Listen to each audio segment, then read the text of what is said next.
Derek Hofrichter with East Valley Krav Maga is here to show us some self-defense moves. That is what you guys teach at your place, at your studio, and you've been doing this for many, many years. Yeah, for a lot of celebrities, it is Krav Maga that they're looking for. These are the exact things that we practice on a daily basis in our classes. Okay, so you teach us what to do if we are ever put into a situation like this, which I'm sure I can't even imagine the level of scare and anxiety that come over you, but this is probably your only life-saving defense. Yeah, when you're in that situation, like you said, there's going to be so many emotions and options and things like that, and it really is about having choices. Okay. So if you're not trained in what to do, your choice is basically going to be kind of like what she did, which is comply.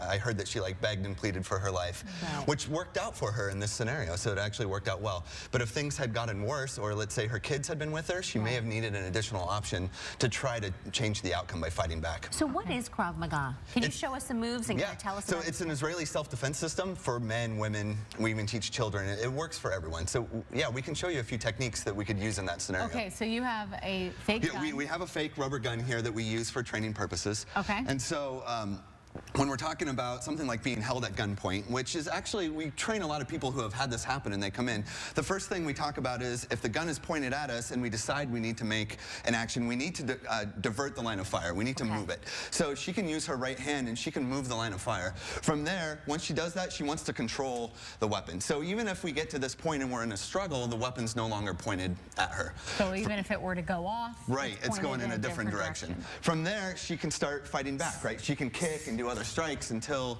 she can remove the weapon. And you teach, I would imagine, where to kick and move and things like that, because she wants to still try to stay as safe as she can. Absolutely. And it's, like I said before, it's not that she has to do a technique, but if she has the ability to, that leaves her that option. Can you talk about the noises she was making? Like earlier we heard the screams and right now different noises. That probably is a part of distracting the person as well. It is, and if you think about the whole thing in itself, they don't want noise, right? The people coming in, they were in an apartment building, so they don't want any noise, which is why I think they bound her and gagged her and just everything they did, they don't want her to make noise. Her best defense, especially when outnumbered, is to make a lot of noise. So when we practice these techniques, we teach you to be very, very loud. You know, so as she's doing the technique, you can just go all the way through.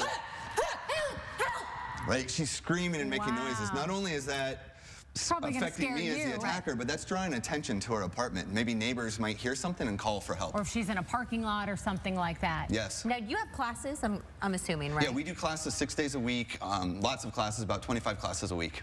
And what would you suggest if we were, you know, we've never done this before, we come in, I would imagine this is something that would be better if you continue to keep up on your practice and the training. Yes, you have to start with the basics. You know, you have to start with how to move, how to use your voice, how to start to get that confidence to even attempt something like that. So that's where you need to start. As you continue with it, there's all sorts of weapons, knives, guns that you can start to train against. Wow. Okay. And where are you guys located? We're in Tempe on Apache Boulevard. Okay. And we can just get in touch. You have a website? Yeah, eastvalleycravmaga.com. Okay. Good job. Nice to see you, Rainey. Thanks for coming in, Derek. Pleasure to meet you. Thank you so much. Thank you. All right, go touch base with them if you want to. Krav Maga. Good stuff.